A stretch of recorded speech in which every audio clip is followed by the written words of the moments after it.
y'all doing, my troll fam? My name is Dion. If you're new here, I call this the Crazy Troll Nation, so that makes y'all my troll family. If you're new here and you don't know what the Crazy Troll Nation is, we usually start with chapstick, but we're not. We have one lip gloss today, so we're just going to apply more lip gloss, and it's very important to keep your lips moisturized. I call this the Crazy Troll Nation. The crazy, just enjoying doing videos if you do them, knowing it's okay to be your authentic self, not feeling like you need to try and be like someone else or do things the way someone else does, but just accepting who you are.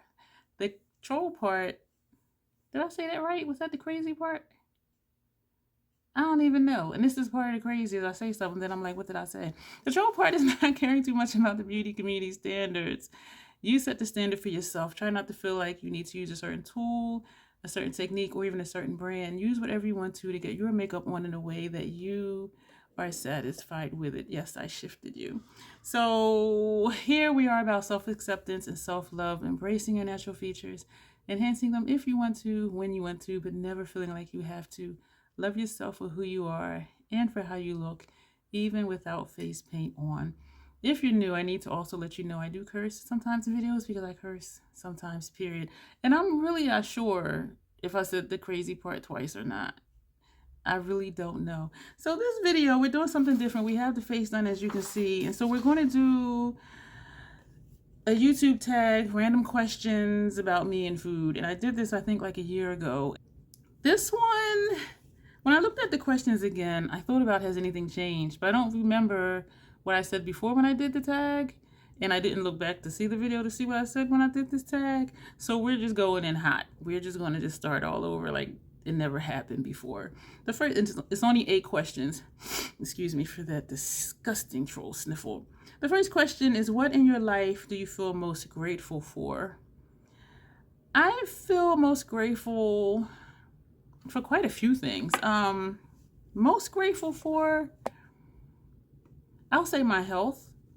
I am a disabled veteran. I'm in pain somewhere in my body every single day. And so I'm grateful that I can still do things and I can still live independently. There's some things that I just don't do though because it hurts too much. So there are times I'm like, wow, it'd be nice to have help. And so I try to just focus on the things that I can do and listening to my body. When I need the rest, I need the rest and not overdoing it. Or if I do overdo it, giving myself grace and just taking a few days just to let my body recuperate and not feeling bad about it. Like, I don't feel like I always need to be busy. If I need to just chill out, I've learned to listen to my body and just chill out. And so I am most grateful for my health. The second thing I'm most grateful for, even though it just says the one thing, are the people in my life who accept me for who I am. And I do believe friendships, relationships, should be that way, where each person feels free to be themselves and to be accepted for who they are, however they are. And I am grateful to have, a circle, that we do that for each other. And that's, to me, that's really significant because a lot of people seem to be y'all just said overly concerned with what somebody else may think or what people may say. And so they hide a part of themselves because they're unsure or insecure or whatever. There's many reasons why someone may not feel comfortable being themselves. And so I'm grateful that there are some people in my life who we do accept each other for who we are, good, bad, and indifferent. And I love them dearly. The second question, what's one of my guilty pleasures? Food.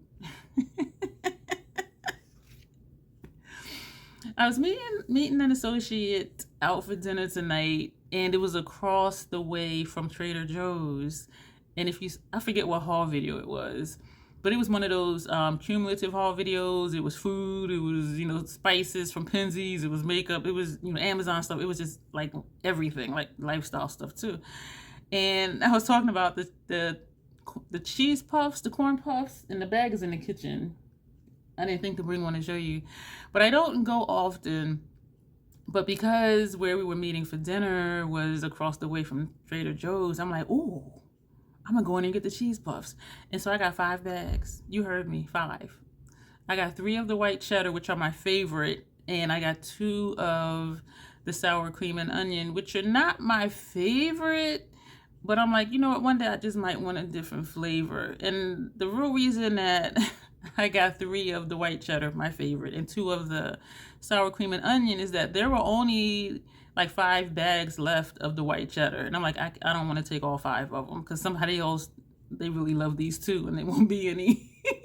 And they had a lot of the sour cream and onion. So I said, okay, I'll just get 3 of the white cheddar and, leave the 2 for somebody else and get 2 of the sour cream and onion. But yeah, I like snacks. I like food. I'm chunky for a reason because I like to eat. So that would be my guilty pleasure is food. And that's on my mind because I just got back in from dinner. So, and I do have some left for later. So is there one thing you could change about yourself? If there was one thing you could change about yourself, what would it be? Before I started this video, I looked at that question. I scanned the questions and I read that one and I went back to it. And then I really was like, what would I change about myself? I wouldn't. Good, bad, or indifferent, who I am is who I am. And there is always room to grow. It amazes me the things I learn about myself sometimes. And I'm like, damn, okay, I need to keep working on that, or I need to work on that, or start working on that. I will say I'm not perfect, but I'm perfectly me. You know what I mean? And there is always room to grow. There's things to learn, things to improve. And that's part of life's journey for me, is to learn and grow and improve, and not to please someone else, but so that I can be the best me for myself. And I encourage people, don't be like, oh, well, I want to do this because so-and-so likes this. Well, do you like it? You know what I mean? And I've known people who, and even in my counseling career, where people were just doing things because somebody else had that expectation, and deep down they were miserable, because they weren't being who they were. And to me, that's just really sad. And so I encourage people, just be who you are. And if there's something you really believe in your heart that you need to change or work on, then work on it, but not to please someone else, so that you can be a better you. Because if you are the best you that you can be, that's going to filter over into your friendships, your relationships, your associates at work. It's going to trickle down. It's going to filter over, because you take you wherever you go. So if you are really at your best, that's what you're giving other people. You're not giving them an imposter. You're not giving them just a piece of you, even though we do split out or differentiate. Okay, this person I may be closer to and confide in. This person, they're chatterbox.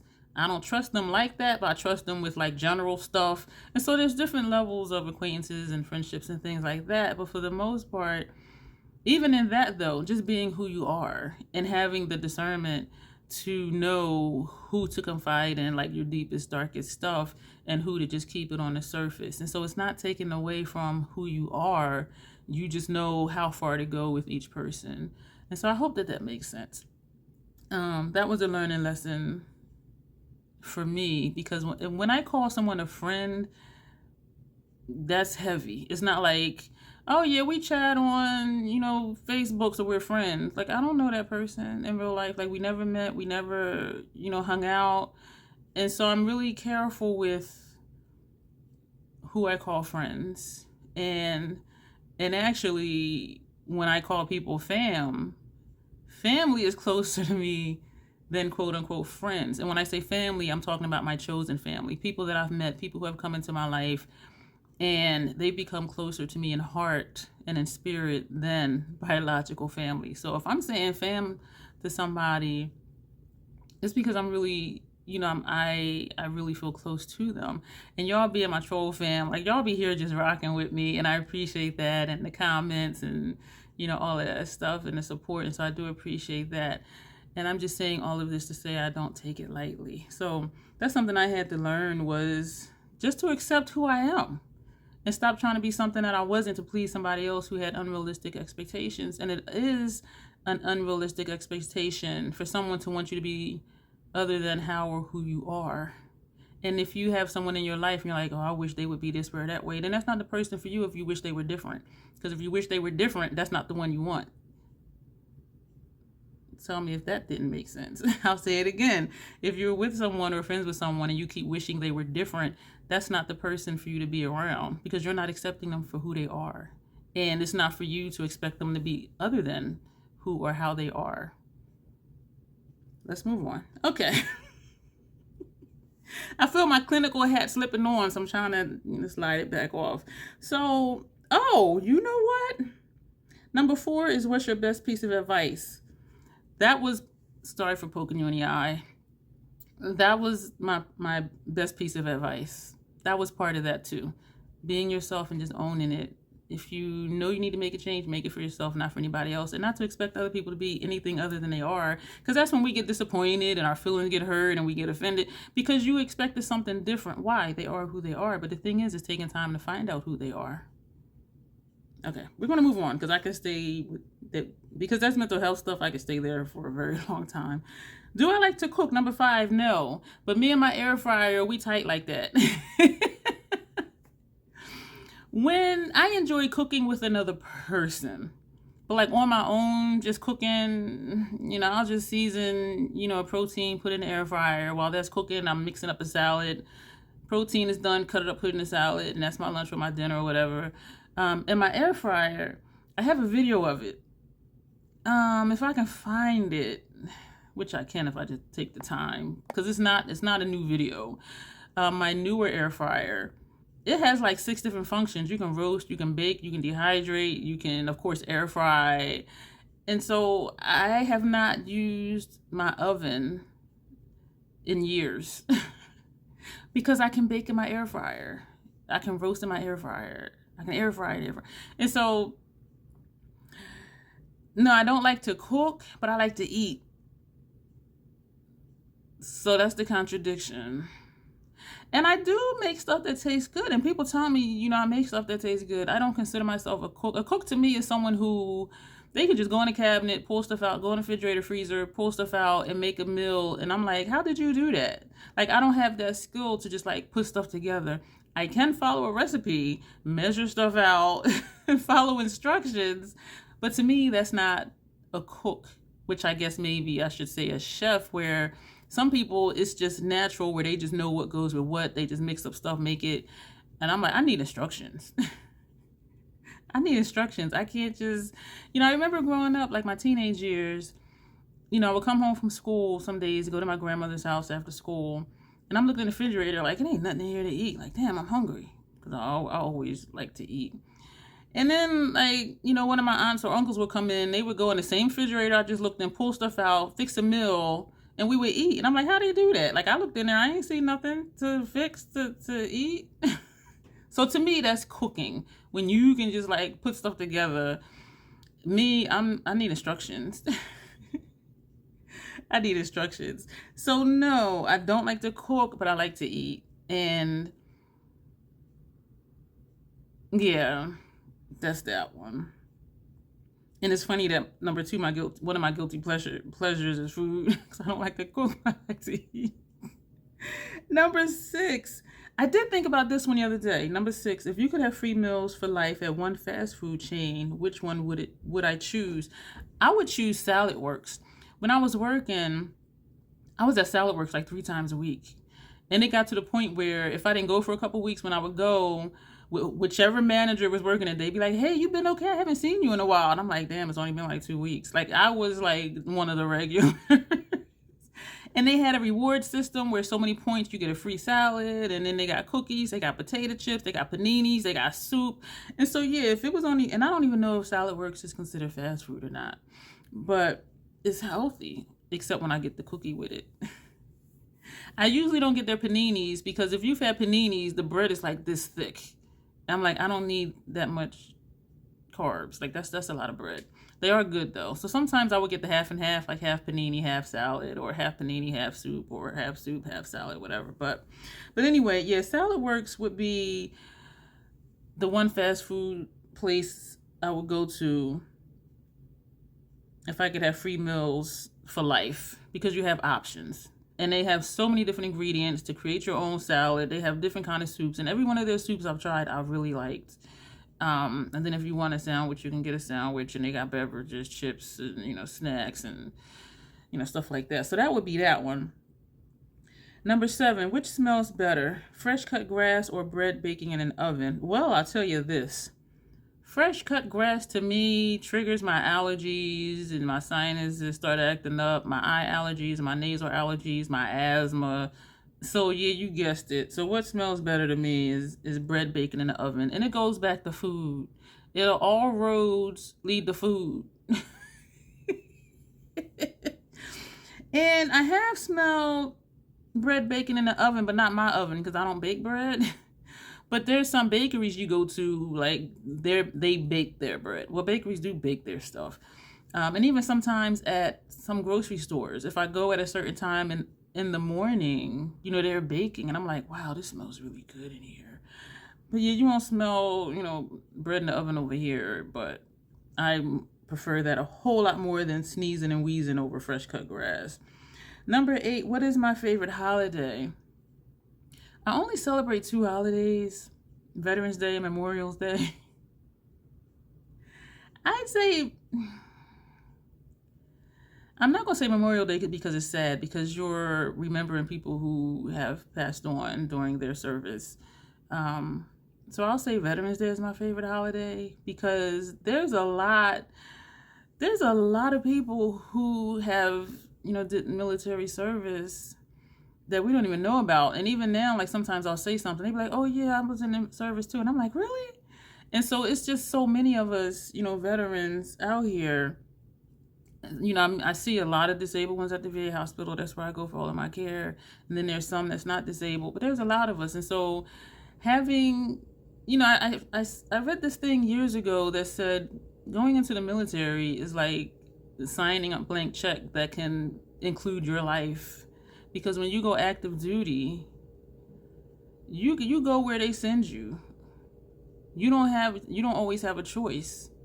And so you may be signing over your life. And that is what Memorial Day is about. Those who lost their life in service. And sometimes it is friendly fire or, training accidents too, but it's still, you were active duty and now, something happened and you're not here.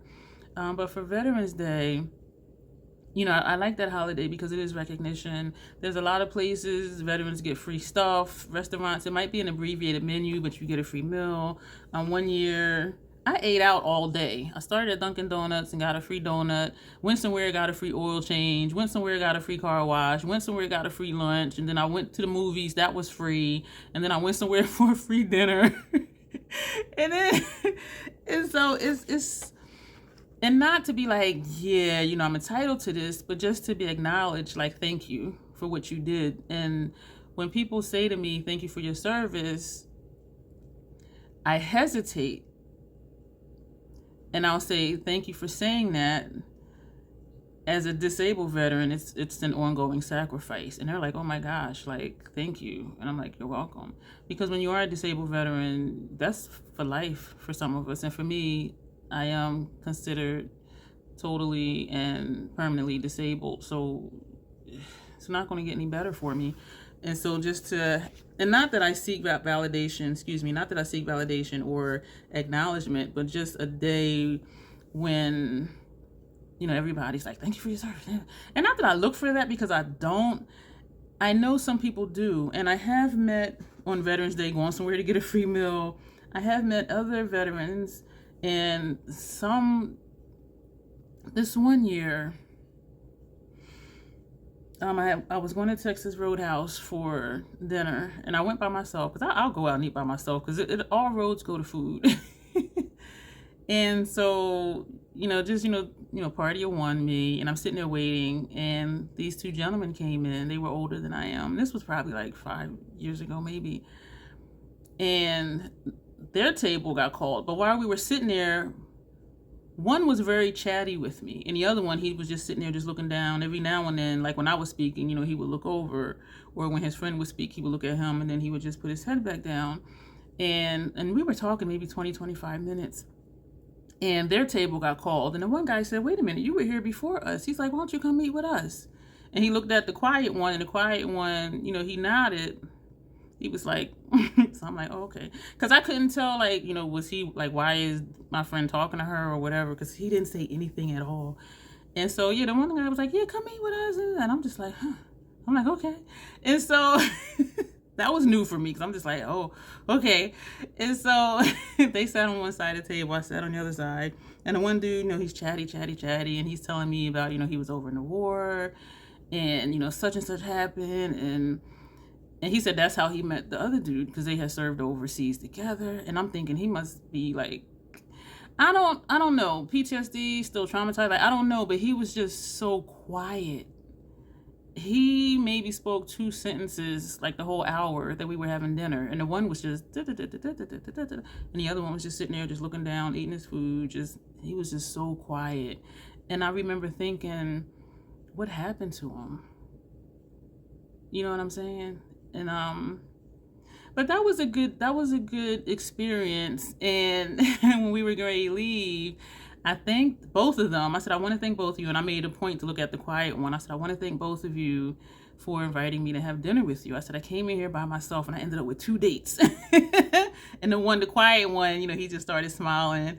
And so I was like, wow, like, this is really cool. And so the talkative one, he was like, yeah, same time, same place next year. I was like, yep. I didn't see them that next year, but it was really cool though. And so it's just, and those are the ones that I appreciate Veterans Day for. The ones who have lingering trauma, because you sign up, you go in, whatever happens, and then you come home and sometimes you feel forgotten or you feel like you're not getting the care that you need, and then that makes it even worse. There's a lot of veterans who are, alcoholics, prescription drug addicts, street drug addicts, because they're still trying to cope. And it is a crack in the system, that some of them really don't get the help that they need for whatever reason. And so I really, appreciate Veterans Day, because at least one day a year, veterans are not forgotten. And Memorial Day, even though they're gone, they're not forgotten. So, but that's the tag. I will put the questions either in a pinned comment or, excuse me, I had an internal hiccup, or in the description box. So again, what in your life do you feel most grateful for? Number 1. Number 2, what's one of your guilty pleasures? Number 3, if there was one thing you could change about yourself, what would it be? Number 4, what's your best piece of advice? Number 5, do you like to cook?